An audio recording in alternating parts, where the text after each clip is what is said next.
को संबोधित करने का अवसर मिला था। तब मैंने आपसे वीडियो लिंक के माध्यम से बात की थी। आज भी ऐसा संयोग है कि आप सभी मुझसे वीडियो माध्यम से ही जुड़े हैं, बल्कि इस बार तो पूरा कार्यक्रम ही ऑनलाइन डिजिटल प्लेटफॉर्म पर आयोजित हो रहा है। मुझे खुशी है कि कोरोना वैश्विक महामारी की इन परिस्थितियों में आपका हौसला डगमगाया नहीं, डिगा नहीं,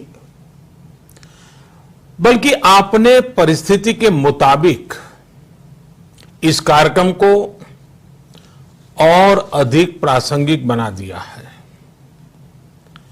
पूरी दुनिया में इस बीमारी के कारण जो तनाव है,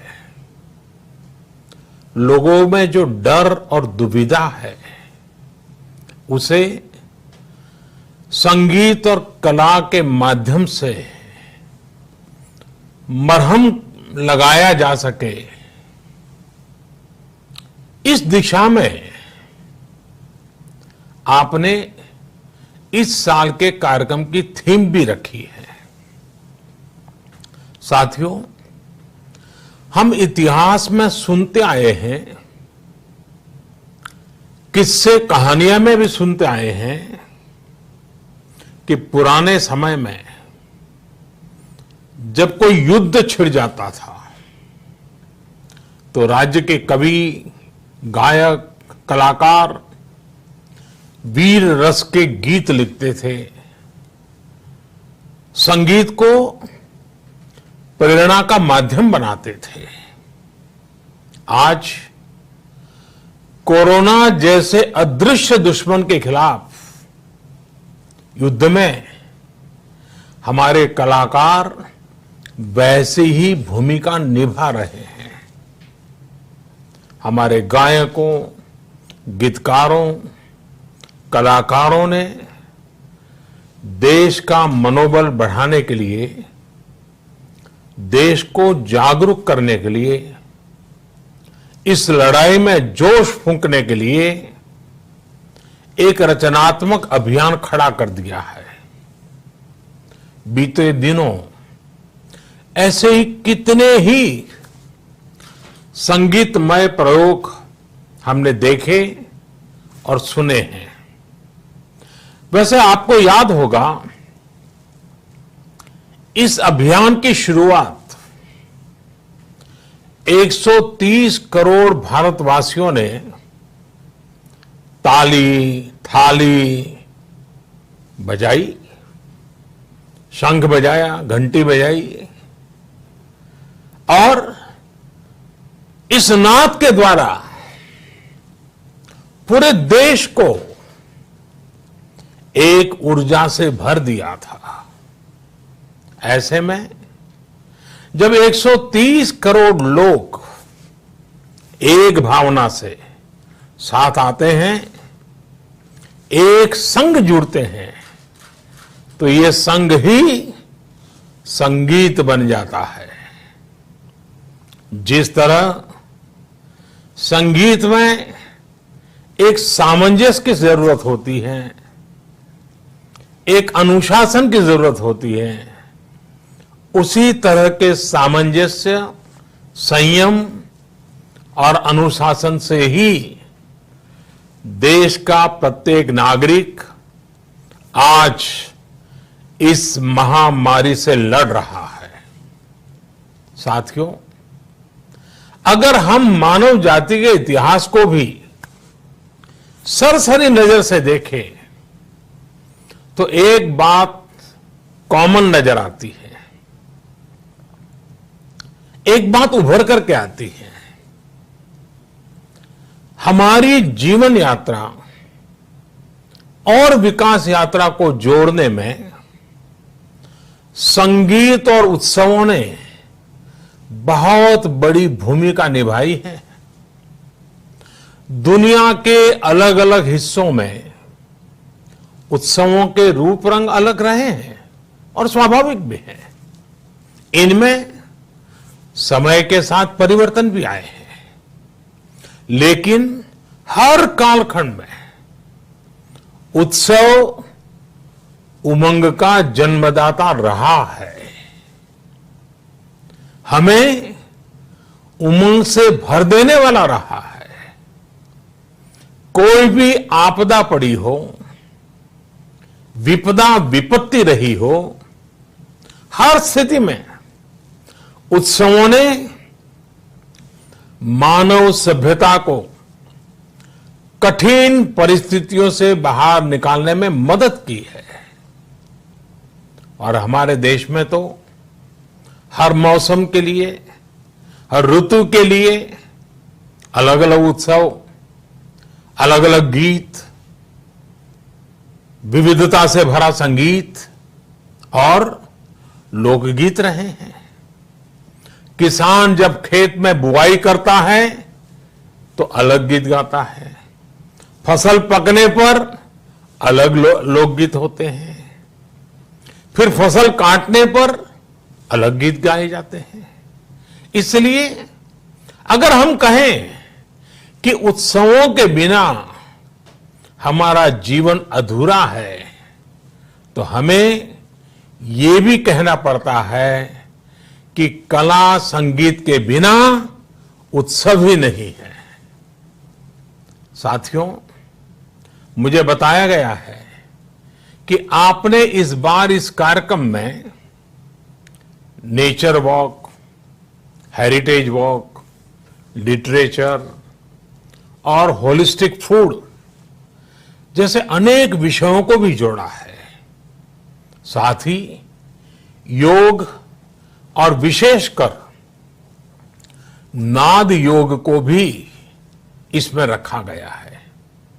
हमारे यहां तो नाद को संगीत का आधार माना गया है और नाद का आधार आत्मशक्ति को माना गया है, आत्मबल को माना गया है। संगीत या योग, इसके माध्यम से जब हम अपनी आत्मशक्ति तक पहुंचते हैं तो ये नाद ब्रह्मनाद हो जाता है। यही कारण है कि संगीत और योग दोनों में ही मेडिटेशन और मोटिवेशन दोनों की शक्ति समाहित होती है। दोनों ही ऊर्जा के अपार स्रोत होते हैं। हमारे शास्त्रों में तो कहा गया है, न नादेन बिना गीतम, न नादेन बिना स्वरः, न नादेन बिना ज्ञानम, न नादेन बिना शिवः। अर्थात नाद के बिना गीत, संगीत और स्वर सिद्ध नहीं होते और नाद योग के बिना ज्ञान और शिवत्व की प्राप्ति नहीं होती। और शिवत्व का मतलब है आत्मकल्याण। शिवत्व का मतलब है मानवता का कल्याण। शिवत्व का मतलब है मानवता की सेवा। इसलिए हमारे यहां संगीत केवल अपने सुख का ही नहीं बल्कि साधना और सेवा का भी माध्यम रहा है। संगीत की साधना तपस्या का रूप रही है। इसी परंपरा पर चलते हुए हमारे देश में ऐसे कई महान संगीतज्ञ हुए हैं जो उच्च कोटि के साधक भी थे, तपस्वी भी थे। उन्होंने अपना पूरा जीवन मानवता की सेवा के लिए ही जिया। मुझे खुशी है कि संगीत की ये भावना आज भी देश में सुरक्षित है और ऐसे कई साधक, तपस्वी आज इस कार्यक्रम में उपस्थित है। साथियों, आज हमारा हर एक देशवासी अपने अपने तरीके से अपनी अपनी क्षमता के मुताबिक सेवा के अभियान में लगा है, जिससे जो बन पड़ रहा है वो गरीबों की मदद के लिए, देश के लिए कर रहा है।